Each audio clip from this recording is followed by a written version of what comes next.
Well, good afternoon, everyone. And don't forget, our next class is our last class in the summer session. And that it'll be August 6th.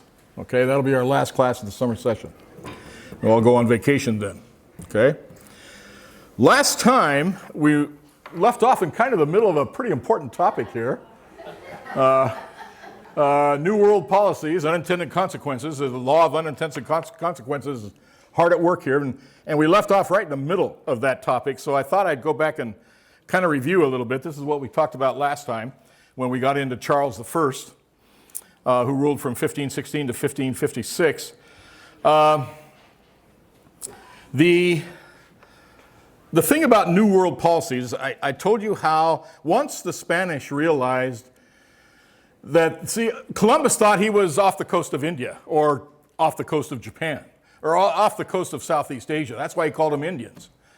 And we perpetuate that error every time we do likewise. But once the Spaniards, unfortunately after Columbus's death, once the Spaniards realized this wasn't Asia, this was a new world, and that these people were, as I said, a hitherto unknown people who had never heard of Jesus or never heard of Abraham or never heard of heaven, so they considered it their duty to convert them to Christianity so that they can enjoy the fruits of salvation. The first thing they did was and I covered this, they set up what is a triangular social system in which the upper class, the Peninsulares and the Creoles there, held all power and wealth over the lower classes, the mestizos, mulattoes, and the slaves, Native Americans, and so forth. Not unlike the social system they had back in Europe. If you study feudalism, it was a triangular system too, a pyramidal system also. But they then, the important group of people are these people right here, because they became the landowners. The Spanish king would grant large tracts of land to loyal Spanish citizens, which the Creoles considered themselves to be, if they promised to do two things. If they promised to develop the land, whatever grows there, the guy that luckily got this land, he found out that oranges grew very well here. So there used to be, my family moved here in 1951, and when you went from La Habra to Brea to Fullerton to Anaheim to Santa Ana, you went through square miles and hundreds of square miles of oranges everywhere. Our backyard had we had 5 orange trees in our backyard. So if you wanted, and then there was a great big orange orchard right behind us. And if you ever, we just helped ourselves anytime we wanted to. Probably shouldn't have done that, but because I'm sure they belonged to somebody else. But now by civilize the Indians, they developed the land, and then they had to civilize the Indians. By that, it was meant teach them Christianity, along with Western ways. Today, this would be considered a very racist thing to do, but they thought they were doing the right thing. They didn't know about us today and what we think is right and wrong. They didn't know that because they were living a long time ago. And what this did, though, there was an unintended consequence. The king ruled that the Creoles had the right to be reimbursed for the Western civilization lessons and the Christianity lessons. But the Indians had no money, so the only thing they could pay for was with their labor. And so they paid by performing labor. Well, that, as far as the Indians were concerned, that's this close to slavery. It's forced labor.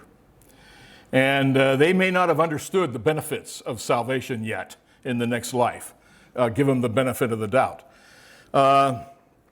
Plus, this is when they were introduced to all of the infectious diseases, especially smallpox and measles, which the Europeans brought over from the old world to the new world and wiped them out to the tune, well, in some places it was 100%.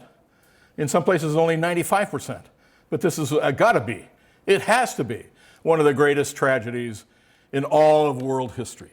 Almost the extermination, unintended extermination of an entire race of people. But a few did survive.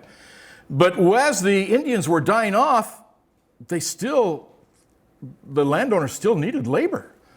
Well, their next door neighbors in Europe, the Portuguese, they had colonized the west coast of Africa.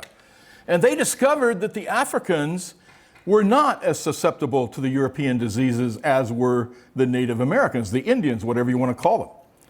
And so they began to ask the Portuguese if they could supply African slaves in their American colonies, which included at that time the ground that we're standing on right now. This is the beginning of probably the worst episode in the history of slavery, which goes back to, I'll bet when the people who lived in cave number 12, when they took over cave number 10, I'll bet they enslaved the people who were in cave number 10. I bet they did. And slavery had been around for a long time, but with the introduction of African slavery, slavery took on, it was a huge leap in how horrible the institution of slavery could become.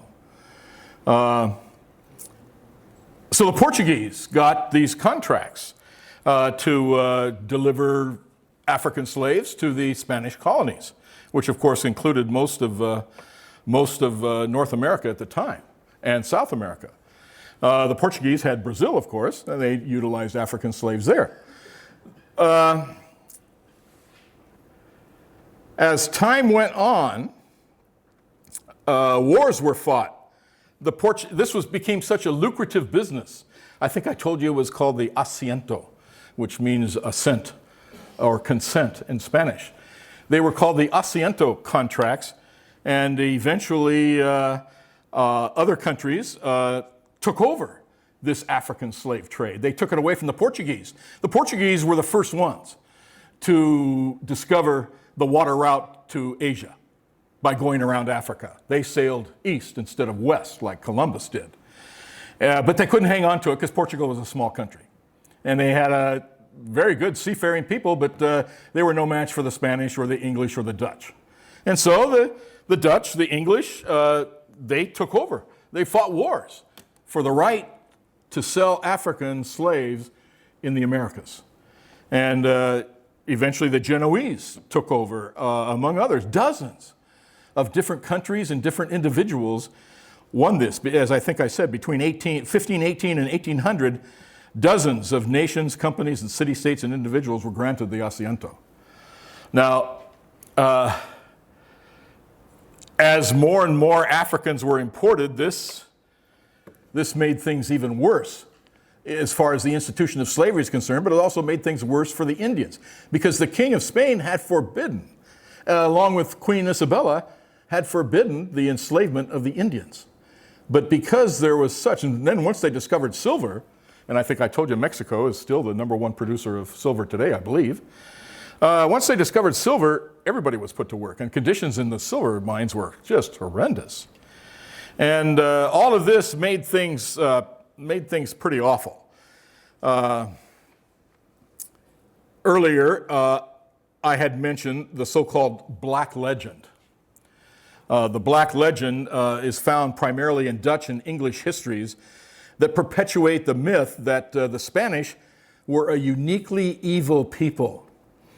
And the reason why other nations of Europe felt the Spanish were particularly evil was because of the horribleness of the African slave trade and the way they treated the Indians by that time. Listen to this, a recent, I got a couple of quotes here for you. This is Charles Gibson, who's a broadcast journalist for ABC News. And he was beginning a study that ABC did on the age of colonization. And he said, and I quote, "The accumulated tradition," this is how he defined the Black Legend, "the accumulated tradition of propaganda and Hispanophobia, according to which the Spanish Empire is regarded as cruel, bigoted, exploitive, and self-righteous in excess of reality." That's how he defined the Black Legend. And if you want to hear what the Black Legend sounded like, listen to this 16th century English description of the Spanish people. This is how an English writer described a Spaniard one of those evil people. Here's what he said, and I quote, "A crafty fox, a ravenous wolf, and a raging tiger. Their filthy, monstrous, and abominable luxury, their lustful and inhumane deflowering of their wives and daughters, and their matchless sodomizing of their sons. A filthy heap of the most loathsome, infective, and slavish people that ever yet lived on the earth." You want to say, other than that, how'd you like them? You know? Now, another historian whose name is Manuel Fernandez Alvarez, he not only defined the black legend, but he also gave a possible motive for it when he said, and once again I quote, "The careful distortion of the history of a nation perpetrated by its enemies in order to better fight it, and a distortion as monstrous as possible with the goal of achieving a specific aim, the moral disqualification of the nation whose supremacy must be fought in every way possible," unquote. Okay? Now, there is some supreme irony in this. And you all know what a fan of historical irony I am. Okay? The ironic thing about this black legend is that its sources for this debate, if you want to call it that, was actually a Spanish priest who accompanied the explorers as they explored the New World. His name is Bartolomé de las Casas, and he's a primary source. He's written books about the conquest of the Americas. But he was very much against it. He began over the treatment of the Indians that made its way into the Spanish court of Charles I, his writings, and became for him and many others a sort of examination of conscience of the Spanish. This is unique in the history of colonization. Again, remember, as I always say, it's grossly unfair to make moral judgments on people of the past using today's morals. Sometimes things just happen, and became a perfect example, as I said, of unintended consequences. But what hypocrites this makes of the Dutch and the English, because they're the ones supplying the slaves in the first place in order to make a profit. Okay, now I've mentioned this before, and you all know I've talked about this before, but irony of ironies, who was it that eventually began the whole abolition movement on a national scale that ended in the abolition of slavery? It was the English.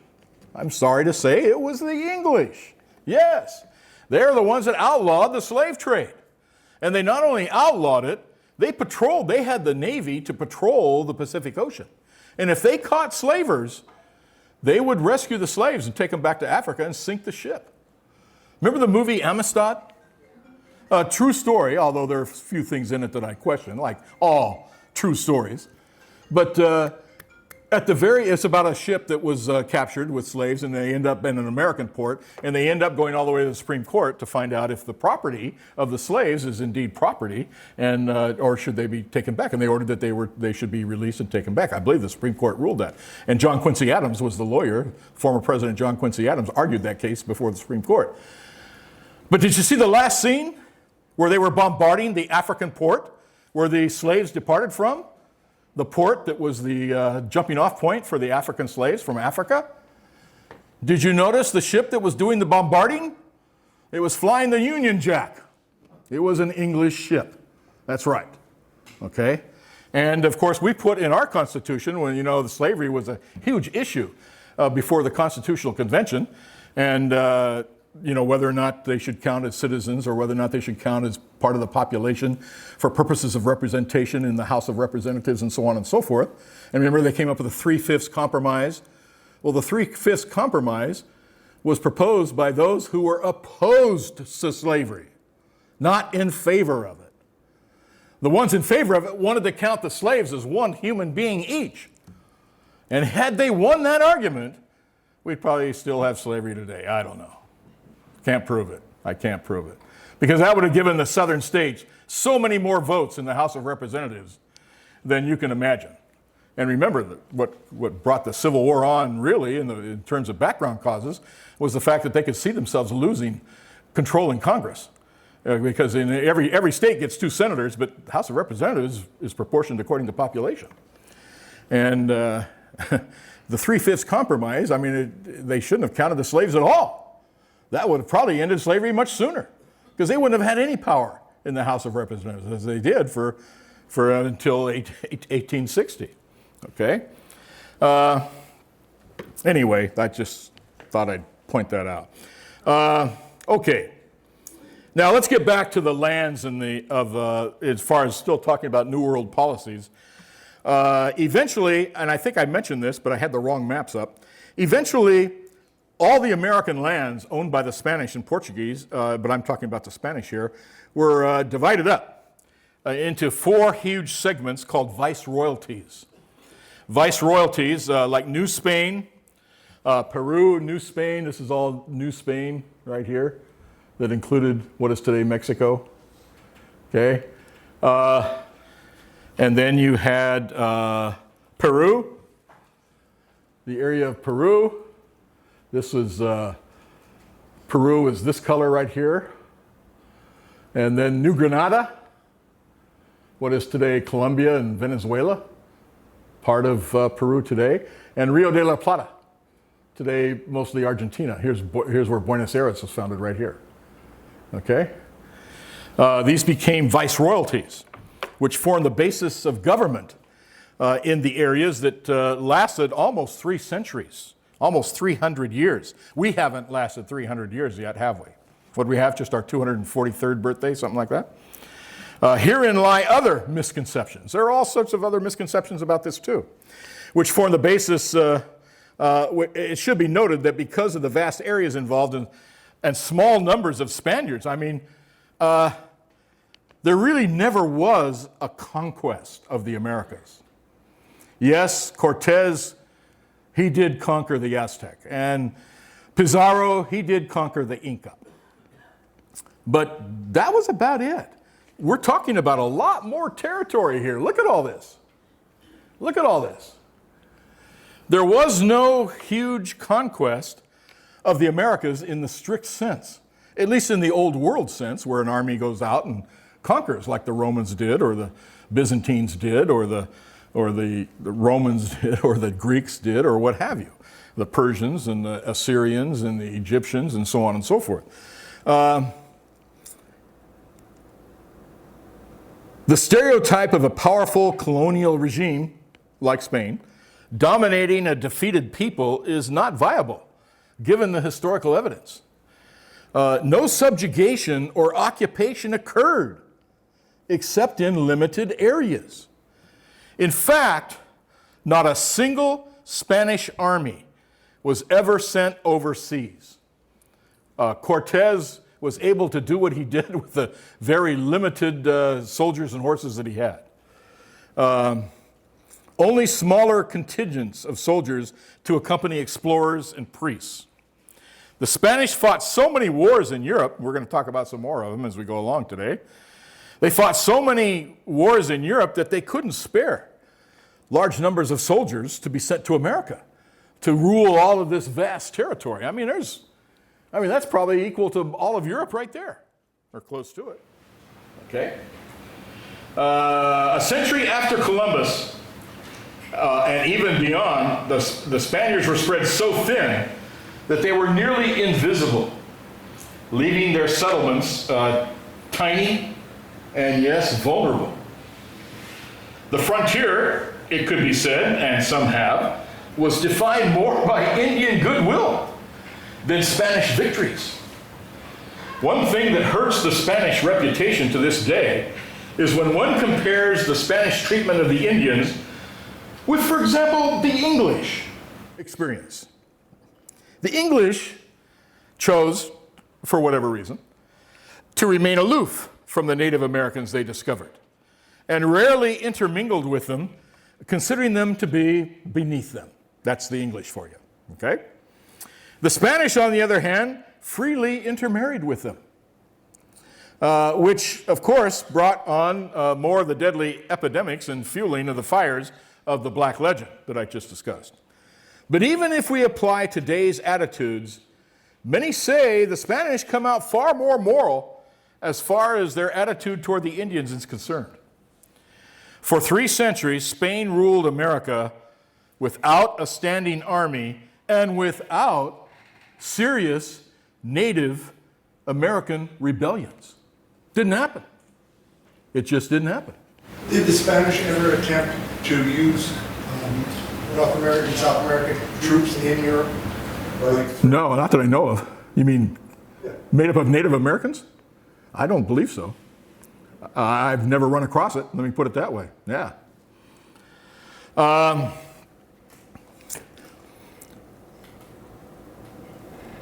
In fact, back to the rebellions question, when the rebellions finally came, when these areas began to rebel against Spain for their independence, it wasn't the natives that rebelled.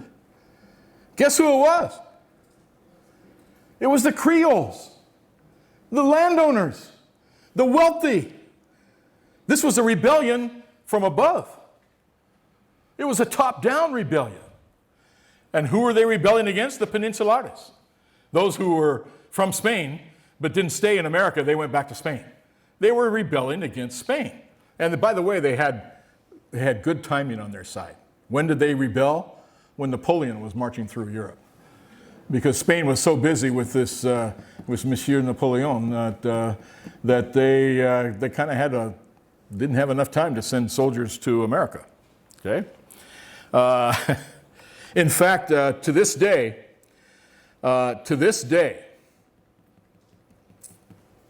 native cultures survive in Latin America. There are native cultures in Latin America today, and they are part of Latin American society. You travel through Mexico, and you'll find probably 80% of the population are basically people with black hair, brown eyes, and dark skin. They are descendants of the Indians, and to a certain extent, the Africans. You will find people there with light hair, blue eyes, and relatively light skin, and they're Mexicans too, although some people don't think so, but they are. They're 100% Mexicans. Their family probably came centuries before to the New World from Spain. And probably the best example of this, some of them have even served in a variety of leadership roles. The best example of being probably one of the most important presidents of Mexico. Benito Juarez was a full-blooded Indian. Full-blooded Indian, president of Mexico. Okay? He's the one that fought the Battle of Cinco de Mayo. Well, he was the president at the time. He didn't fight the battle, but he was president at the time and defeated the French on Cinco de Mayo, 1862. Okay? Benito Juarez, full-blooded American Indian. Although, having said that, he didn't live his life as a full-blooded Native American. He became a lawyer and lived the life of an upper-class Creole. He did. He did. Okay? Whereas in Anglo-America, in Anglo-America, we have a handful of survivors have, until very recently, lived out their lives in isolation on reservations. Of course, now they've got casinos everywhere to get even with us for taking our money. Okay? This is perhaps the ultimate, I think, the ultimate refutation of the Black legend. Of the Black legend. And it just points out once again the inconsistency of the criticism of the Spaniards for being so horrible for this. And well, let me put it this way. No one's innocent. No one's innocent. Everyone's guilty. Well, let's get back to Charles. Probably the greatest king of Spain is King Charles. And let's wrap up Charles and get to the second greatest, although one could argue either way. Let's talk about his abdication and death. By 1556, Charles, and this is his portrait as an elderly man. You notice how the beard covers up the Habsburg jaw there? Okay. Charles suffered from a variety of things. He kind of grew tired anyway of holding together his vast empire. Remember the map I had up there that showed almost all of Europe, all the colored in areas of Europe? You're going to see it again before too long here, I think. For one thing, his health was never good to begin with. As I already mentioned, he had that enlarged lower jaw that made it difficult for him to eat. The Habsburg generations are giving rise to the term Habsburg jaw. Here you see Charles II, one of his descendants. That's pretty emphasized there. Charles II, we'll get to him in a minute. He was the last of the Habsburg rulers.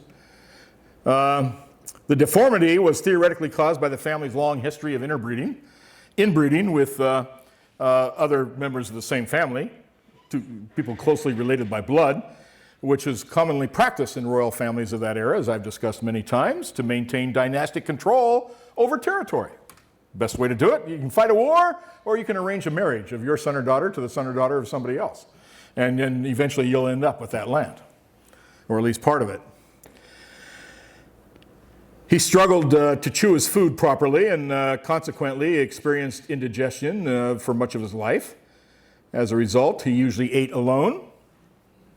He suffered from epilepsy and was seriously afflicted with gout, as I think everybody was back then. As he aged, his gout progressed from painful to crippling. In his retirement, he was carried around on a sedan chair. A ramp was specially constructed to allow him easy access to his rooms.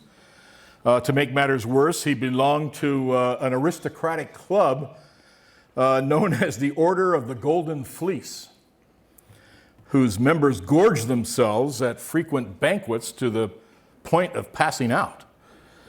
In April of 1555, his mother, remember his mother? Juana la Loca? Remember Juana la Loca? Talked about her last time a little bit, and the time before. His mother died in April of 1555. She was the Queen of Castile in name only because of her mental illness.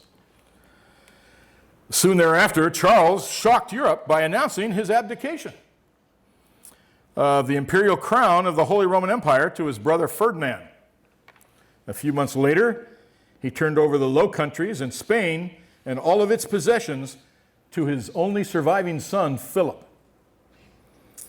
Though he had ruled for over 40 years, he was officially the King of Castile for only 9 months after the death of his mother, who remained technically queen until she died. But there's no way she could rule because of her mental illness.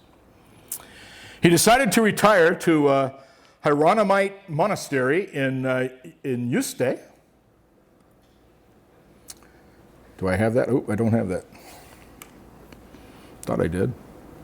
He retired to a monastery in Yuste in Spain. And how do I do this? There he died in 1556. After about a year and a half in retirement. He supposedly, he liked to collect clocks. He loved pendulum clocks. And he had dozens and dozens of them throughout his living space. And his goal was to get them all to strike the hour and the half hour at exactly the same time. And I own about 3 or 4 pendulum clocks in my house, and I know how he feels. It's next to impossible.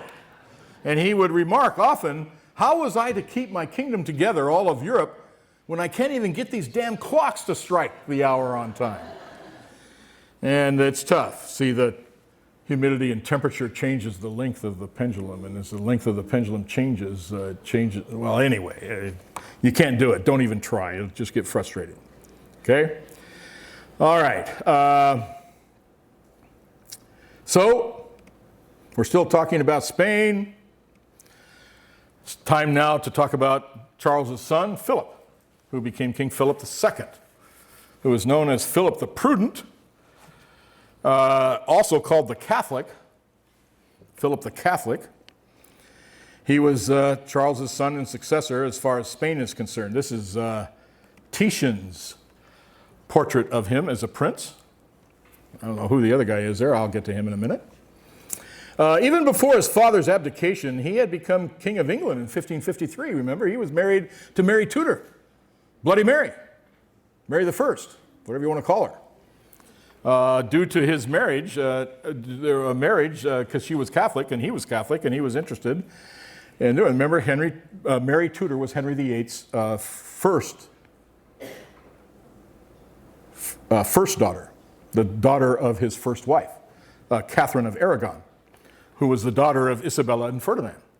Are you confused? But the marriage intended to preserve Roman Catholicism in England did not last 5 years, since Mary died in 1558, which left Philip with nothing in England, since the couple was childless. Of course, as you know, Mary's half-sister Elizabeth will next become queen and rule for 45 years and restore Protestantism to England and represent a major thorn in the side of Philip, who becomes King of Spain 2.5 years into his marriage with her half-sister Mary. Elizabeth did. Philip has been described as, well, somewhat handsome, which is kind of a left-handed compliment, isn't it? Somewhat handsome, whatever that means, with fair hair, pale blue eyes, and he also inherited the Habsburg jaw, and he likewise covered it up with his beard, like his father did. The one final piece of advice that Charles was able to leave with him was, and I quote, "Never trust anyone but yourself." Okay? And it appears that he has followed that advice for the rest of his life. Good thing, since at the time of his accession to the throne, there were two very strong personalities on the scene. Don Fernando Alvarez de Toledo, who you see there, he was the third Duke of Alba, and Don Juan of Austria. There's Don Juan. Both very famous Habsburg military heroes, with giant personalities and egos to match. The Duke of Alba was an advisor of King Charles I and Philip II. He was the mayor domo, which means the principal advisor of both, a member of their councils of state and of war. He was also the governor of the Duchy of Milan in Italy. He was the viceroy of the Kingdom of Naples, also in Italy. Governor of the Netherlands, you know where that is, and viceroy and constable of the Kingdom of Portugal. He represented Philip II in negotiating Philip's betrothal to Elizabeth of Valois and Anna of Austria, who were the third and fourth wives of Philip. And the last wife of the king too, third, fourth, and the last. Previously mentioned, Don Juan of Austria was an illegitimate son of Charles I.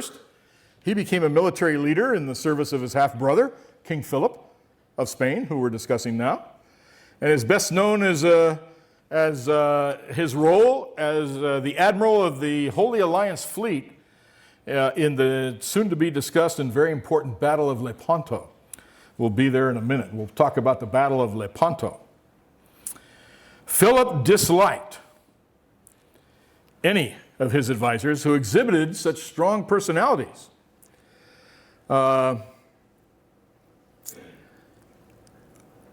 So he must have really hated these two, because these were strong personalities. But unlike his father, he was not, and this is probably why he disliked them so much, he was afraid of them. Because unlike his father, Charles, Philip was not a military man. He was not a warrior king. He fought in a lot of wars. He didn't fight in them personally, but he sent Spain into a lot of wars. We'll be getting to some of them here in a minute. So he constantly relied on them for military matters. He had to. He felt happiest alone in his study or office with stacks of state papers which he tirelessly read, amended, and annotated. You could say he was history's first crowned bureaucrat.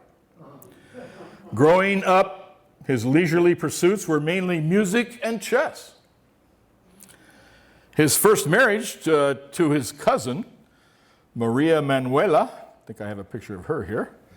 Maria Manuela, she was a princess, Portuguese princess, and she was also the princess of Asturias, a Spanish kingdom in the north, who left him a widower at the age of 18. And next was the equally short political marriage to, and you've already met her, Mary Tudor, Queen of England, who also left him a widower. He married twice more after becoming king to Elizabeth of Valois. Valois is a French kingdom, whom he adored until her tragic death. She miscarried 3 daughters and gave birth to 2 other daughters who were married off to foreign rulers. His 4th and last wife was to his niece, Anne of Austria, the daughter of the Holy Roman Emperor Maximilian II. In a desperate attempt to sire an heir, Anna did give him 5 children. 4 died before the age of 10, and 1, a son, Philip, will succeed his father as Philip III. Philip II spent much of his reign in mourning, since 17 members of his immediate family died during his lifetime. This was not uncommon back in those days. Remember, this is before medical science ever became medical science. And people died. People died, especially young children. I guess that would dampen the spirits of any young man. He tried to set up a government based on councils and viceroys. He was also the original rule by committee king. Not too many kings cared to rule by committee. Louis XIV never called a committee meeting. L'État c'est moi, remember? I will rule France. I am the state. Philip kind of liked calling together these meetings and holding committee meetings. But his penchant to micromanage everything made him tired from overwork, and I guess it was somewhat considered insulting to his ministers because he wanted to micromanage everything. He would double check everything. Despite his reputation as a royal killjoy, he enjoyed the deep love and respect of his subjects. His outlook was intensely Castilian. He was Castilian in many ways, and he embodied its espoused ideals of religious faith, personal honor, and heroism. Philip also shared the typical Castilian, sometimes unbearable arrogance, and came to regard himself as a source of all wisdom and justice, who answered only to God. Philip II's reign began with a spectacular auto de fe, when the Inquisition executes people by burning them at the stake. The Spanish called that an auto de fe, an act of faith. At Valladolid is where it took place, where several suspected heretics were burned at the stake. The king used the Inquisition to increase his power over the bishops and regents, and this alliance added plenty of more juicy legends for the Black Legend. But how much is legend and how much is fact is open to question. Historians still argue. Philip was unquestionably a religious fanatic, and once remarked, and I quote, "I would rather reign in a desert than over a country peopled with heretics," unquote. And then he added, as if he hadn't said enough, "If my son were to oppose the Catholic Church, I myself would carry the logs to burn him." Nice guy, nice guy. Okay? As it turns out, this probably was not a wise way to put it, since Philip's first domestic crisis of his reign did indeed involve his son, believe it or not.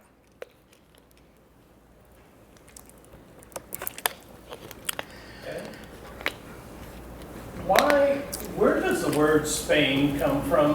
Why aren't we talking about the history of Castile, the kingdom of Castile? I covered that the first day, and I can't remember now exactly why. I'm sorry. So much water has gone under the bridge that it washed away my memory of that. But it comes from España, and I believe it was the. I don't know if it was the Romans or the Visigoths later called it España. I think that's where it came from anyway. I could look that up, and if I remember, try to find that for you. I'm pretty sure I did talk about it at the beginning. Can't remember though. I'll see what I can do for you though. For the other half of the question, which was, Spanish thing that might have gone by Castilla. Castilla was one of the kingdoms. Right. There was many, but it was united to run the Moors out, so they became. Well, more or less, yeah. Yeah, I don't know if the other kingdoms would agree with the Castilians were the ones that ran the Moors out, but it's certainly Isabel and Ferdinand. But Ferdinand wasn't Castilian, he was Aragonese. I just want to say that the language they speak there predominantly is called Castellano. Oh, right. It's the dialect of the people. That's right. Ran the Moors out. And the fact that you just stated is what ended my Spanish career here at Cal State Fullerton. I was going to minor in Spanish, and there was this one class when you became a junior that you had to take, and there was only one professor in the Spanish department that taught it. I can't remember his name right now. But after taking 4 years of Spanish in high school and 2 years in college so far, freshman and sophomore years, I enrolled in that class, and it was a 5-unit class because it was taught every day. You're supposed to do 3 years in the classroom, or seemed like 3 years, 3 days in a week in the classroom, and 2 days in the language lab. And his name was, oh God, what was his name? I can't remember it. But he spoke Castellano. And I couldn't understand a word he said. All my teachers before that were Mexicans or Cubans or Guatemalans or what have you, and I could understand them pretty easily, but I couldn't. I dropped it, which put me below the number of units you have. Anyway, put me below the number of units to maintain your student deferment, because they were drafting 100,000 a month then for Vietnam, and I got drafted, okay, just because of Castellano, okay? But I flunked the physical, so, and I'm not going to tell you why, all right? Anyway, as I said, he probably shouldn't have talked about burning his son at the stake, because he's going to, boy, is he going to pay for that comment.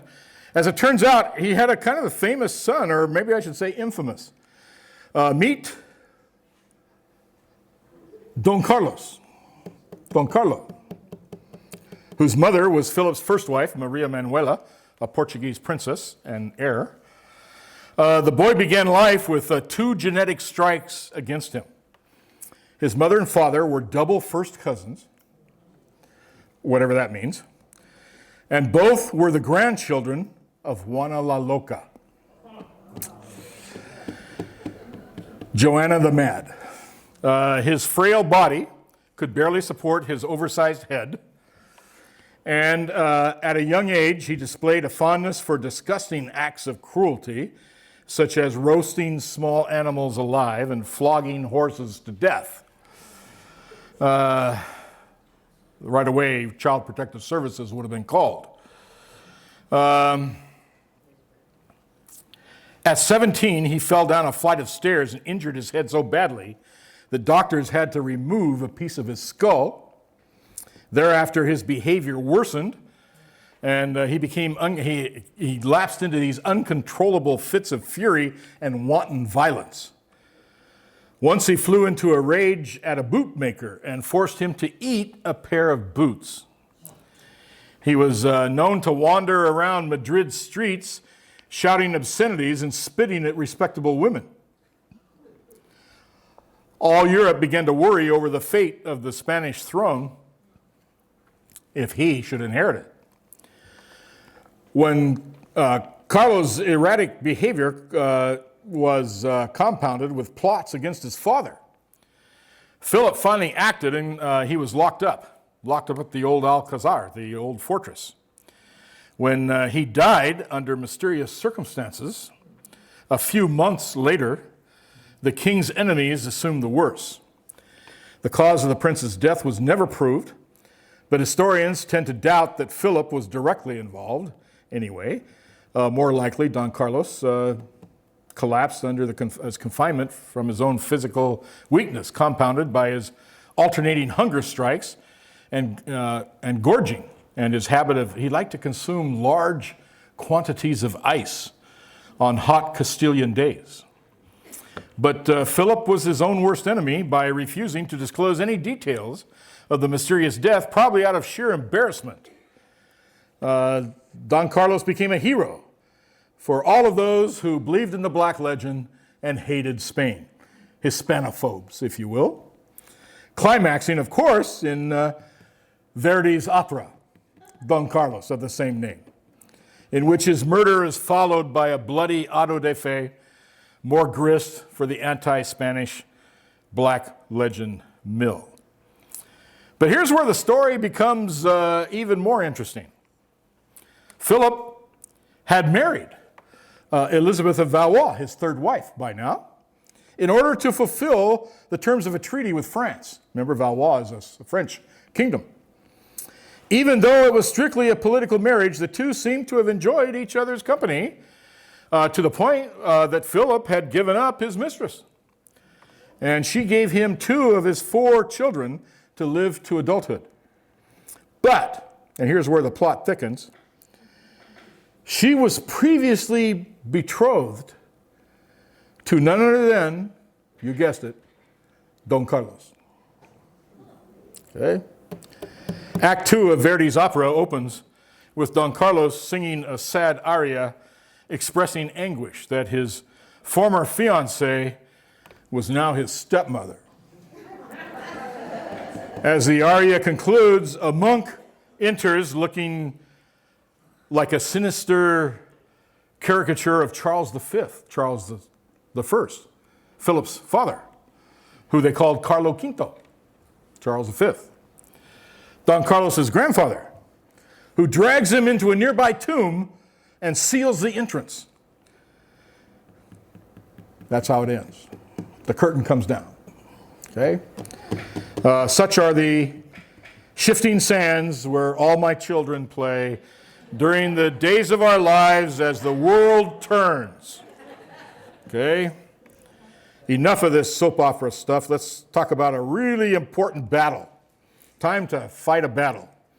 And that battle is none other than the Battle of Lepanto, one of the greatest battles in world history.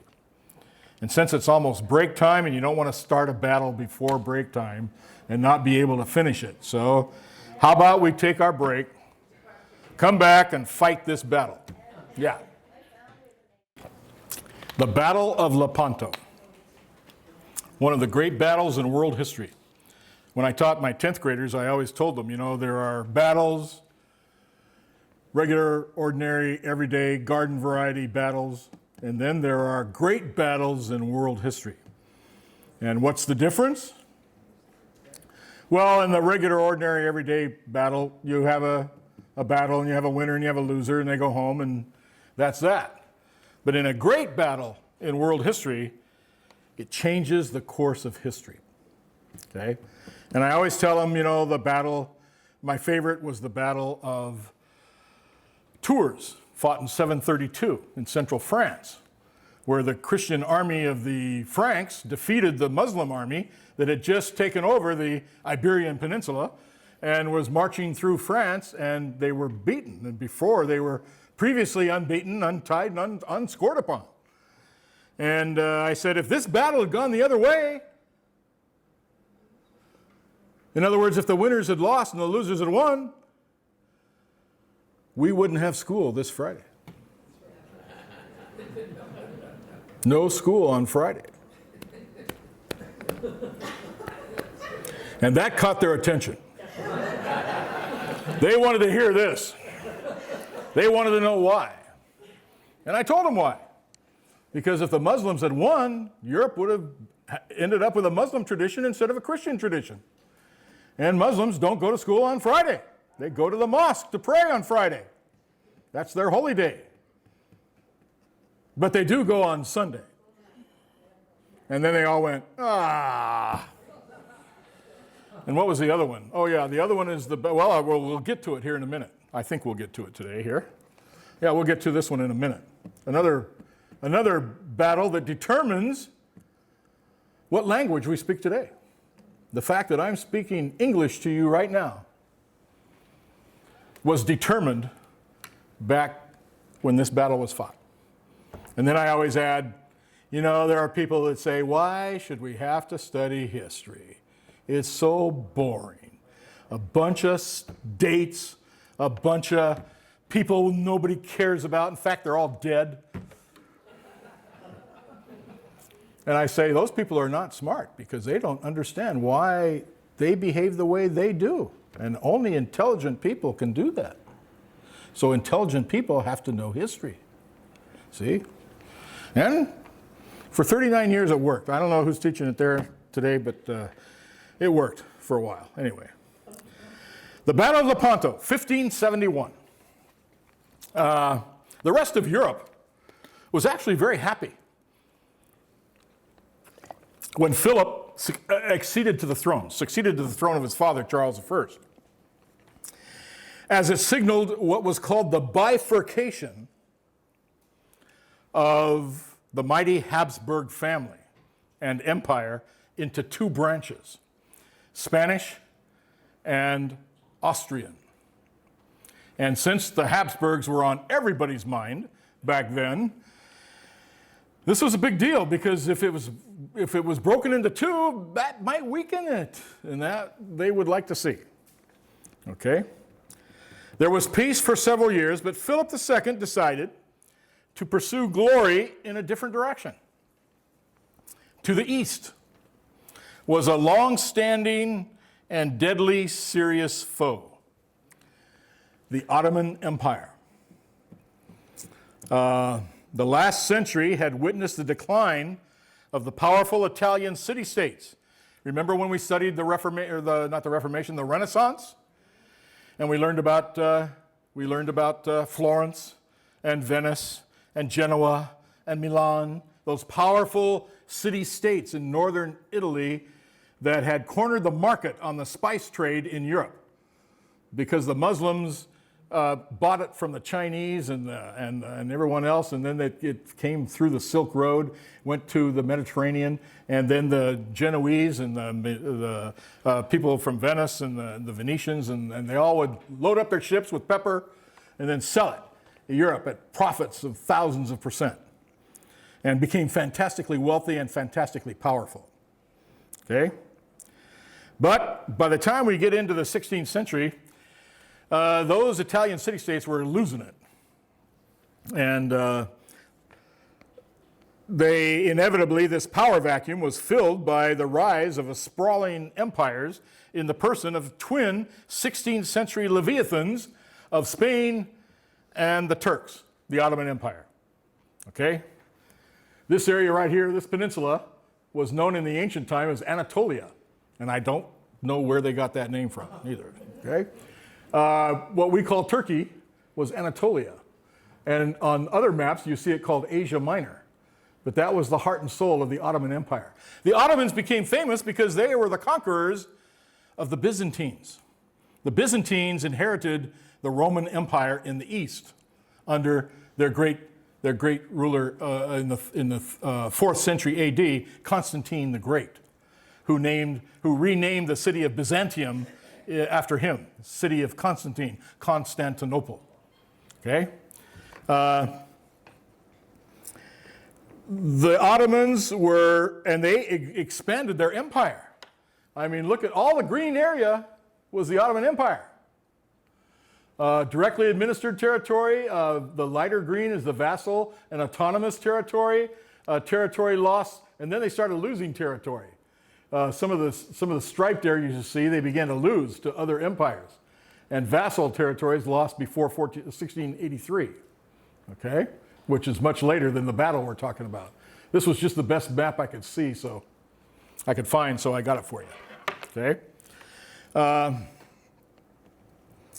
Turkish power probably reached its zenith under the great leader Suleiman the Magnificent, with the great victory at Jerba a small island off the coast of Tunisia. Jerba is right here. And this was over the Spanish fleet, the Christian fleet. In 1560, half the Allied fleet, led by the Duke of Mendicelli and a Genoese magnate who has a famous name. His name was Giovanni Andrea Doria. Remember the ship that collided with, I can't remember the name of the other ship. Somebody remember? Well, Google it. Look it up for me. The Stockholm? Yeah. And it was on the news, and they crippled, I think one of them sank and one made its way back into New York. I don't know. Anyway.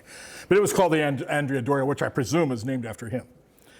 Anyway, this whole army was destroyed. 10,000 captured Christians, it was said, were paraded through the streets of Constantinople after this battle. 5 years later, news that the Turks were at Malta, the island of Malta, hit Europe like a hurricane. But the heroic defense by the Knights of St. John turned back the attack. Malta's knights were the boldest of the Christian pirates and ransacked the ports of the Turkish-controlled Levant with impunity. A year later, Suleiman died, and power passed to his weak son, Selim, who was more fond of wine than of battle. The tide was turning. An alliance was formed between Spain, the Papal States, and Venice. And soon a plan was hatched to destroy the Turkish fleet. So they didn't like each other one bit. And as the Turks expanded to the northwest, here's Vienna. That's Vienna. This is the Danube. Vienna is the Habsburg capital of the world, as far as the Habsburgs are concerned. And they couldn't have that. In fact, they laid siege to Vienna 2 or 3 times. 24-year-old Don Juan of Austria, the illegitimate son of Charles I, just mentioned, was named commander of the Allied Christian fleet. In 1521, the Christian fleet was ready, and the two powers met off the coast of Greece.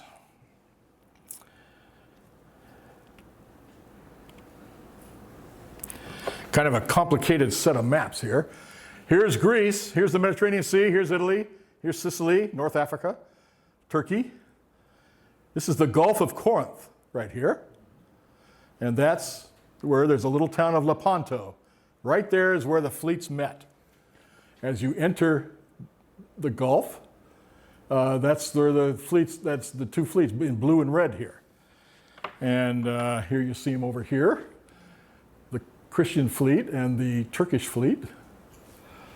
It was quite a battle. The Spanish and Italian fleet had 208 ships and many smaller vessels carrying an army of 28,000 men. The Turks boasted 230 ships, and of course they had the nasty reputation of being the winners of four out of the last 8 games or something, kind of like the Dodgers are today, you know. For weeks, each fleet had been seeking each other out, and on the dawn of October 7th, 1571, found them unexpectedly face to face at the entrance. And you can see the battle plan there. And here is a painting of the battle.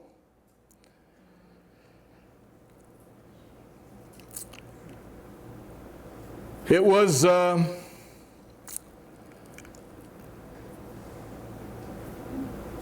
Can you point out the land masses again? before. This is the map that has the most territory. Here's Italy. Here's Greece. This is the Aegean Sea, the Black Sea. Constantinople's right here. Okay. Here's the island of Crete. You okay? And that's North Africa. And this is the entrance that you see here. Just the entrance right there. So it's like magnified. Okay, different scale, yeah. And as far as the painting is concerned, I'm not sure what those land masses are. I can guess. Anyway,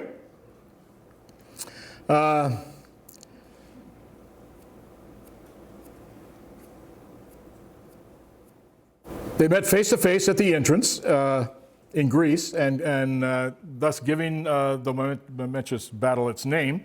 The day ended with a breathtaking Christian victory, from which only 35 Ottoman ships escaped. Remember, they started with 230. And lest there be doubts about who won, the Turkish commander's head was stuck to a pike and fastened to the bow of the Christian commander's ship. With Lepanto, the Ottoman threat was curtailed for decades, and the mystique of their invincibility and sea power was broken. On that day, as was said by a young Spaniard, on that day, I'm giving you a quote here, on that day, the insolent pride of the Ottomans was broken forever. It was the greatest occasion the centuries had ever seen. The young Spaniard who penned these words concerning October 7th, 1571, thought victory was well worth the 3 wounds and losing of 1 arm. His name was Miguel de Cervantes, who fought in the battle. Now the Pope, afterward, was so appreciative of Philip's help for the Christian fleet that he granted a dispensation to all Spaniards from the church rule of abstention. The church rule of abstention forbid Catholics to eat meat on Friday, because Friday was the day Jesus was crucified. And Catholics were forbidden to eat meat on that day. This was called the rule of abstention. And it was every Friday for the rest of your life. And they didn't change that until I was about 20 years old. And let me tell you, to this day, if you invite me over to your house for dinner, and it's a Friday, actually it doesn't matter, and you offer me a tuna salad, or macaroni and cheese, or fish sticks, I'm out the door. I'm out the door, okay? I'm out the door, okay? Can't eat them. And then there was a member of our parish who opened Fullerton's first pizza shop in the mid-50s. His name was Carl Codispoti. He opened Giovanni's Pizza off of Williamson Way and Euclid Avenue, and we lived just off of Euclid Avenue. And one Friday, my mother announced that, you know, they've got this new thing called pizza. And if we just get a cheese pizza, it might be okay to eat it on Friday. So she ordered a pizza, and I remember my brothers and sisters were sitting around the table, and we took our first bite of pizza. Our fish-eating days are over. Man, it was good. Absolutely delicious. And I've liked it ever since. Ever since. Now there's a pizza joint on every street corner, and oh boy. Thank you, Carl Codispoti, wherever you are. Okay. So the Spaniards were given a dispensation from following that rule, although, I guess, however you want to look at it, to their credit, most Spanish people ignored the Pope, continued to abstain from eating meat on Friday anyway, I guess. Okay. Anyway, the rule is no longer there, as I said. I think during Lent you have to abstain. I think that's the rule. I don't know. I'm kind of a fallen away Catholic here you're talking to here. Anyway, sorry, Barry, was there something I said?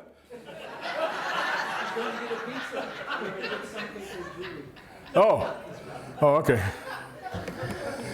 That's all right, yeah. Get some for the rest of us, will you? Yeah, be nice. Anyway,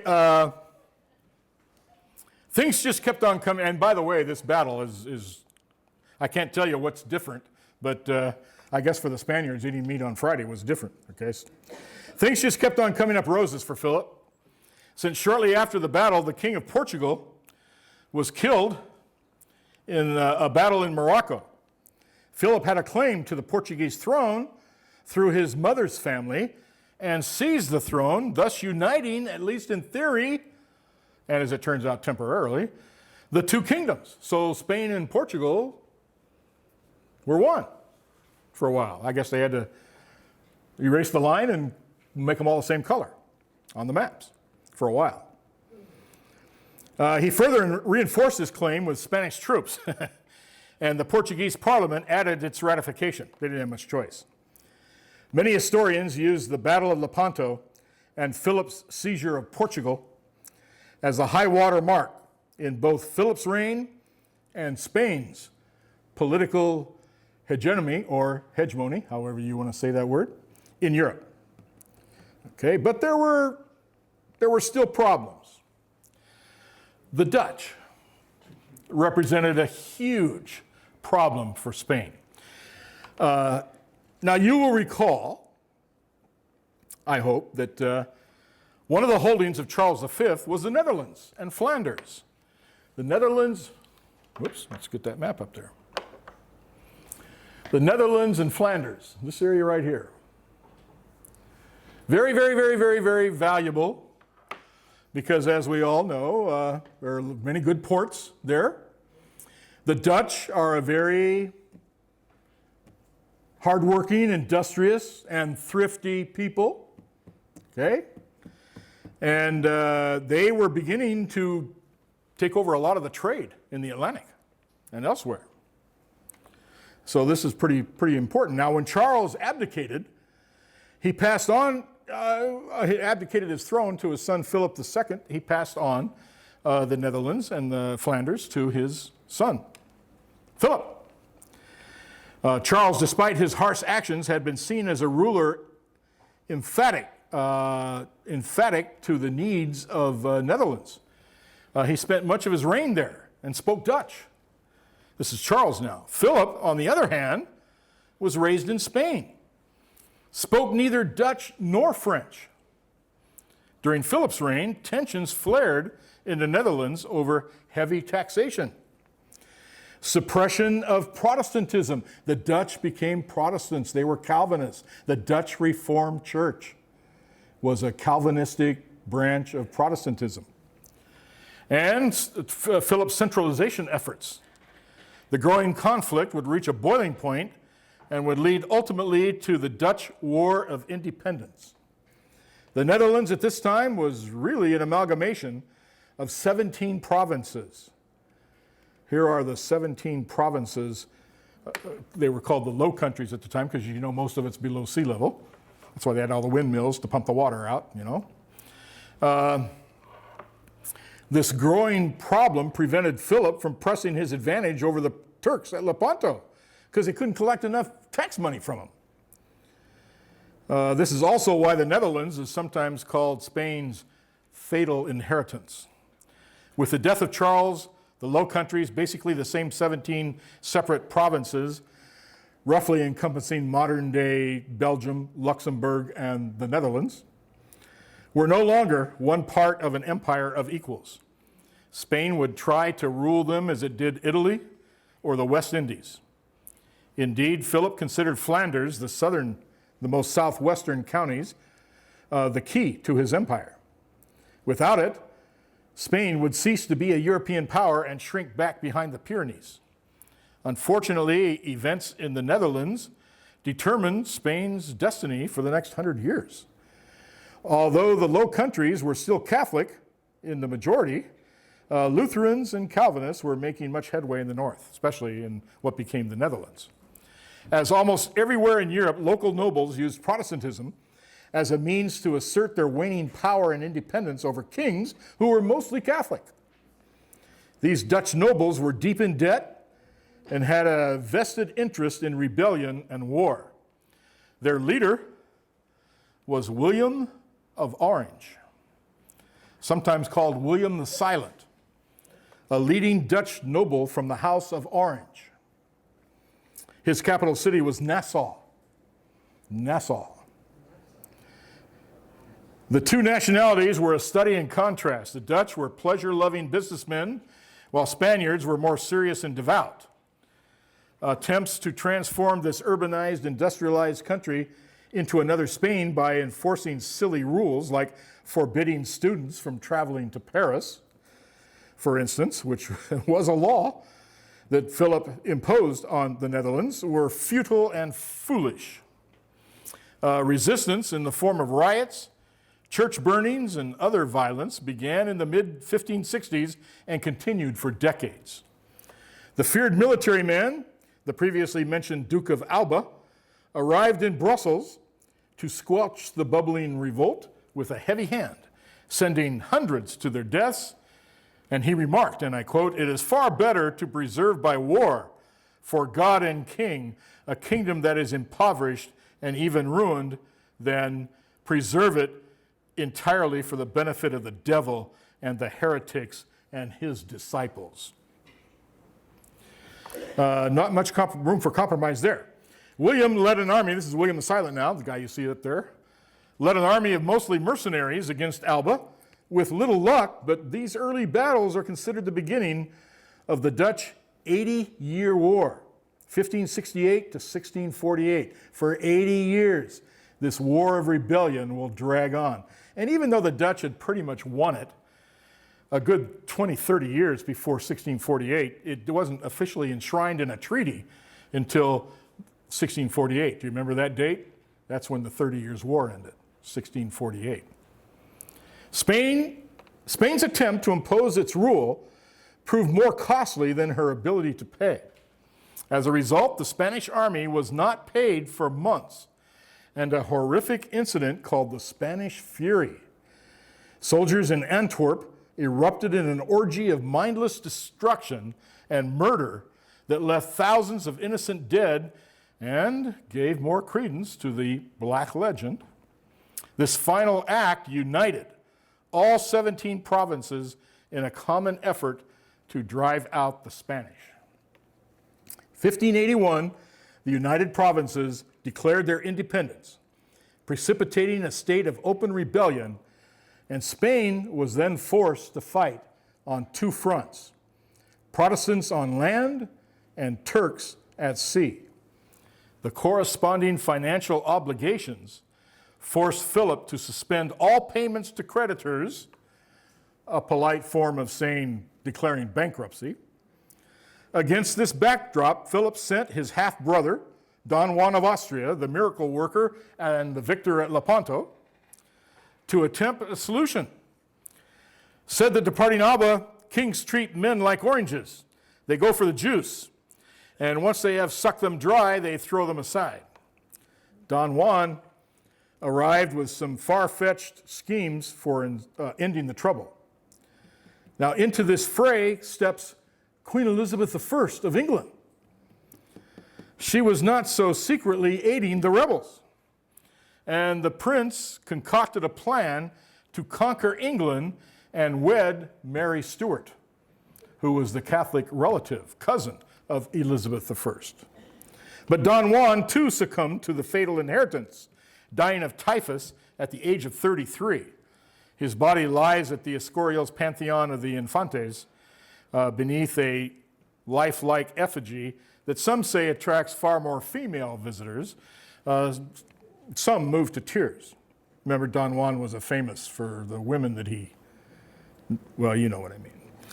Ever since the breakup of the Habsburg Empire and loss of land routes, here is that map again. All of those areas are areas controlled by the Spanish Habsburgs and the Austrian Habsburgs too.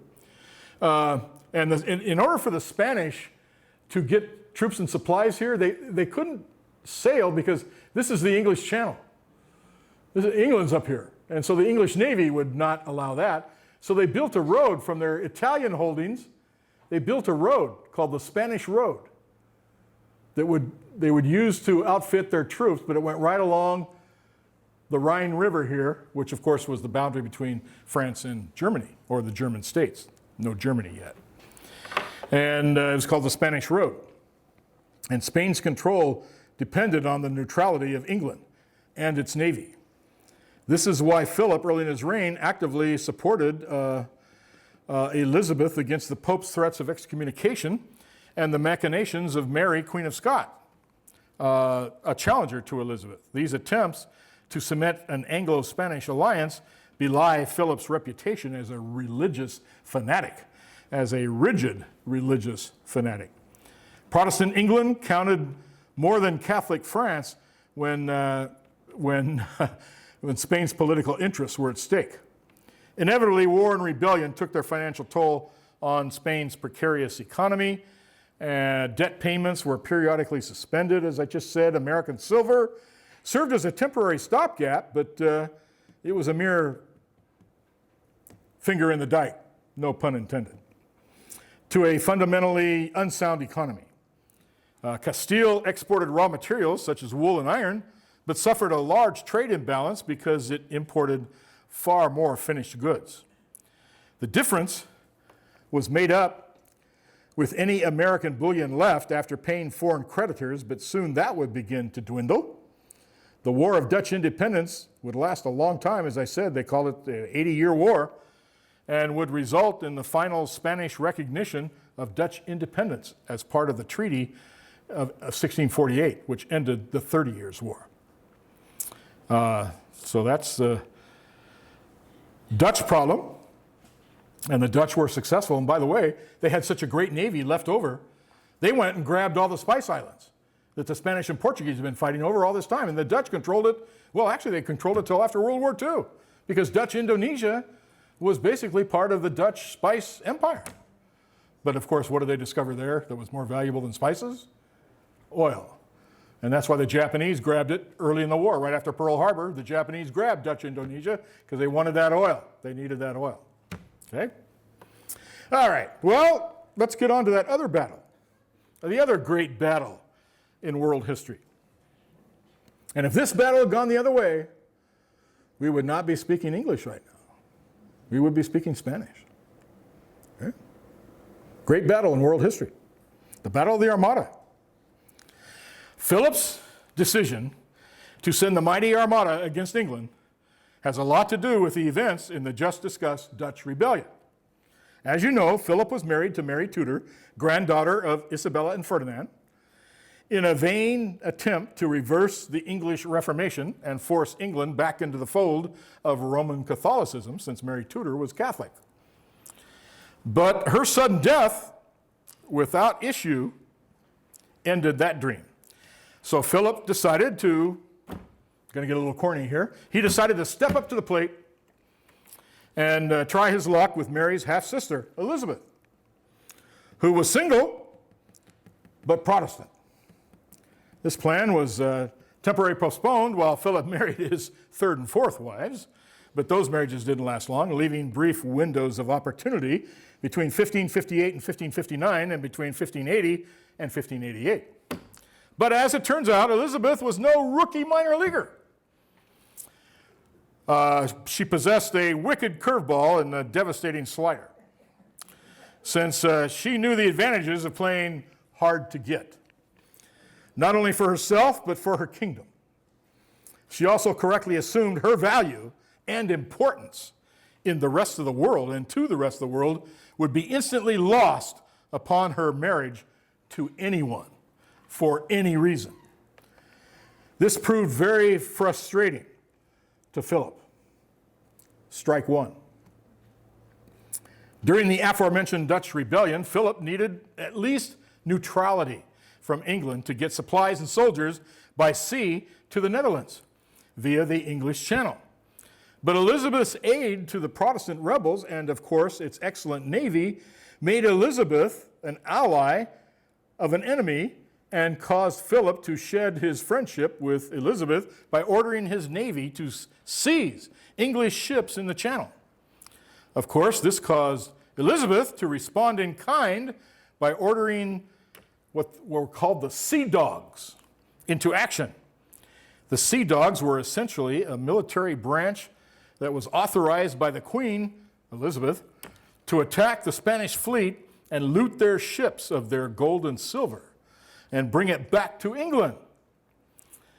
They carried what were called letters of marque, which made their plundering of Spanish ships legal under English law, despite the fact that England and Spain were not technically at war against each other.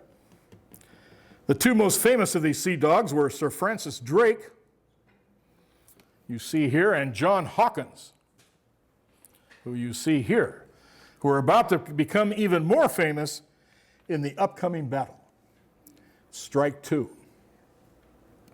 That brings us to Strike 3. In March of 1587, word reached the Escorial that Elizabeth had signed off on the execution of Mary, Queen of Scots, the great Catholic hope in England. That did it. Philip was out of the marriage game with Elizabeth, partly to punish this act and partly to stop English raids on Spanish shipping. Philip began planning the Great Armada for an invasion of England. Elizabeth, meanwhile, pursued an alliance with, of all people, the Turks, stating that both Muslims and Protestants hated Spanish idolatry, as she called it. The Great Expedition, in retrospect, the Great Armada, was probably doomed from the start. Problems started at the top with the king, who characteristically insisted on reviewing every detail of planning. And then there was the choice of the Duke of Medina, Sidonia, as commander of the fleet, even though he'd never been to sea. Philip viewed the Armada as a religious mission and commanded sailors to refrain from swearing and blasphemy. About 200 priests went along to tend to the men's spiritual needs. But as it turns out, there just weren't enough prayers to save the Armada from disaster.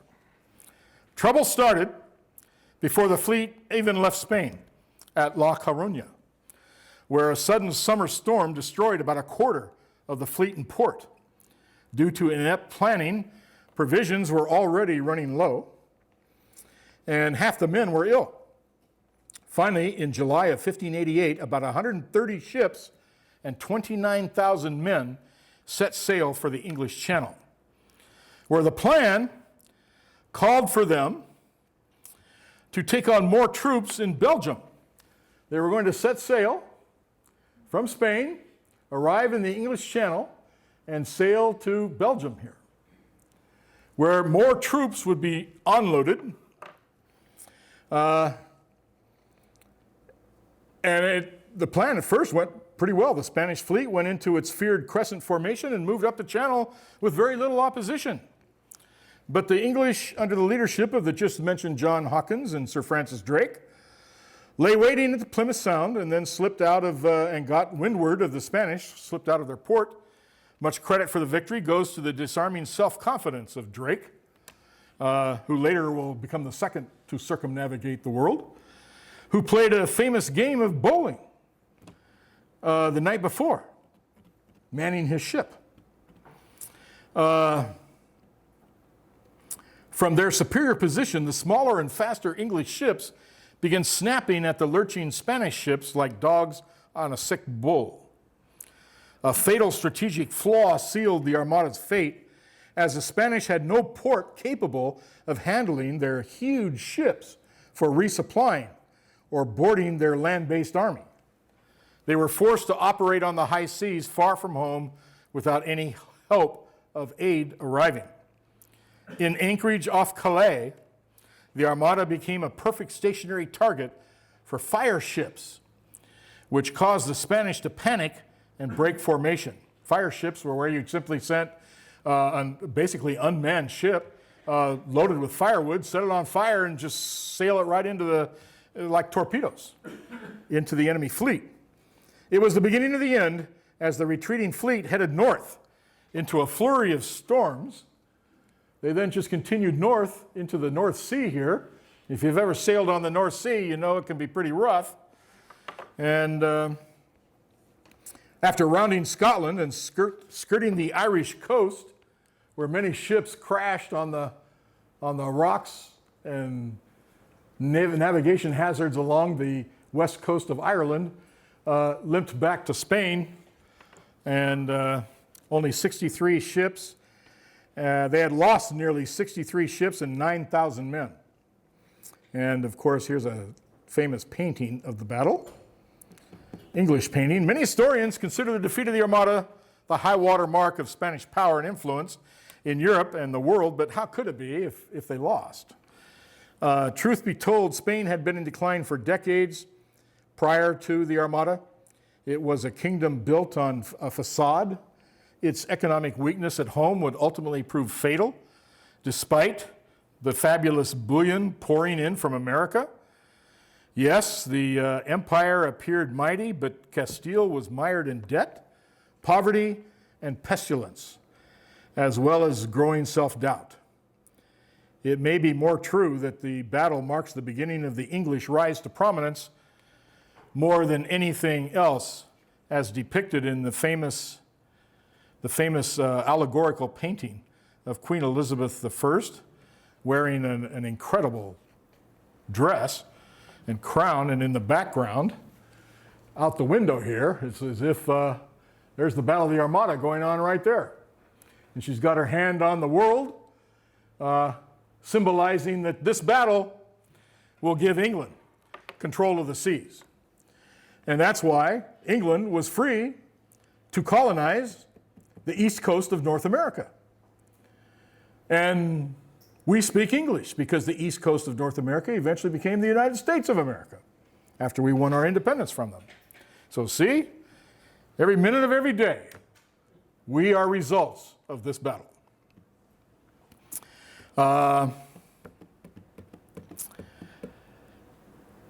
This painting depicts the glory, the high point of Elizabeth's reign.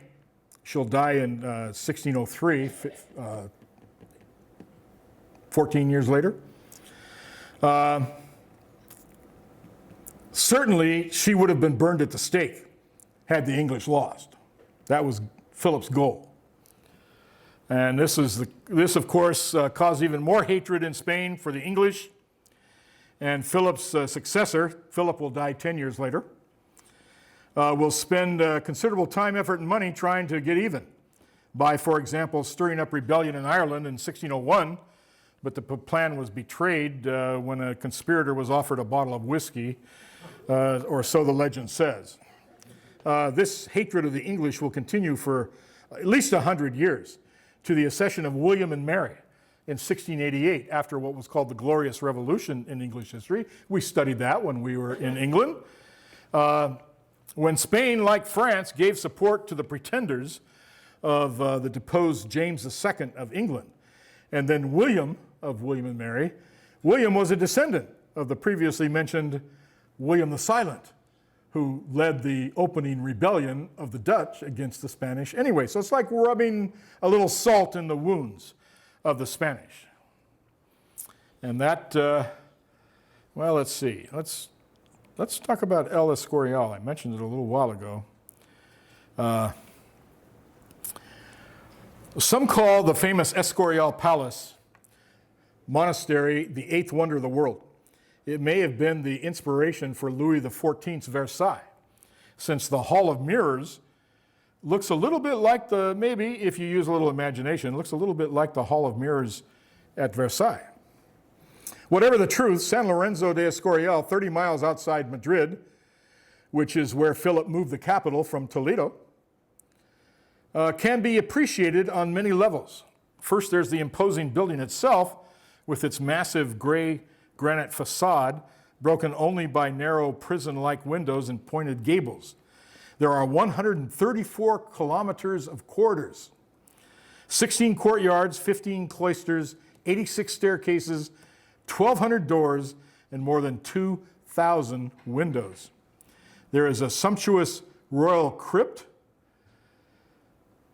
inside where the bodies of many of the famous Spanish kings lie and rest.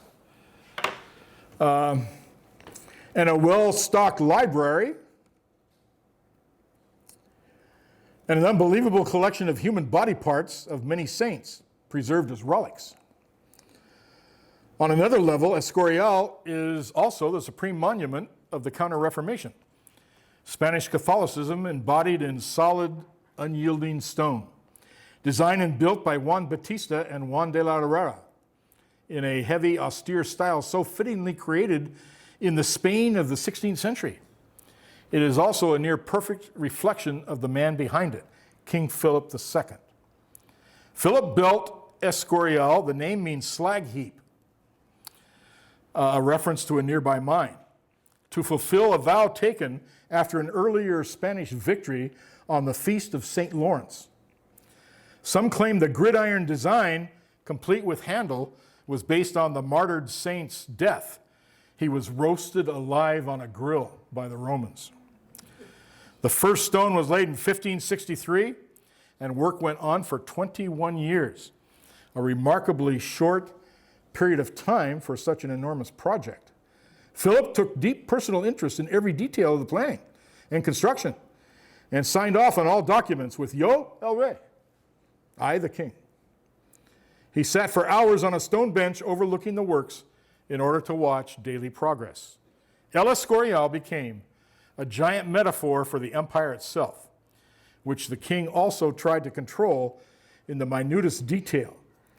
The building was completed in 1584, just as the high water mark of Spain's power and influence, a magnificent symbol of imperial grandeur. The royal abode also served as a Hieronymite monastery, reflecting Philip's own intense religious faith. From his Spartan quarters, he could look down a small window to the altar of the main church. Beside paintings, which became the nucleus of the Prado collection in Madrid, and books, the king also snapped up religious relics with characteristic obsession. Among them is a reputed hair of Christ's beard, 103 heads, including that of St. Lawrence, and an extensive collection of arms, legs, fingers, and toes. They're really big on that in Europe, particularly in southern Europe. Italy has a lot of the churches with all these relics in it too. With later additions, the bizarre assemblage today numbers more than 7,000 pieces.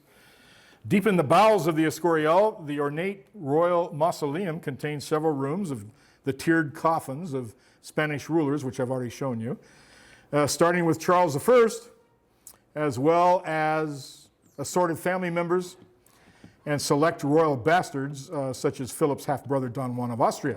He also lies there. Of course, Philip himself is there, resting with a calm that eluded him during his long reign. So, Escorial, if you ever visit Madrid, it's not in Madrid. It's outside Madrid. You have to take a bus, or I think there might be a train that goes there too. But, it's absolutely incredible. Absolutely incredible. You can't spend, a day won't do it. It's like I said, 134 kilometers of corridors. But you don't get to walk in all of them, obviously. So let's stop there today. We'll talk about the end of Philip II tomorrow and the rest of the Habsburgs. And I got to warn you, though, from here on out, it's all downhill for Spain. Very sad, very sad. Barry. Thanks, Ed. Thank you. Thank you.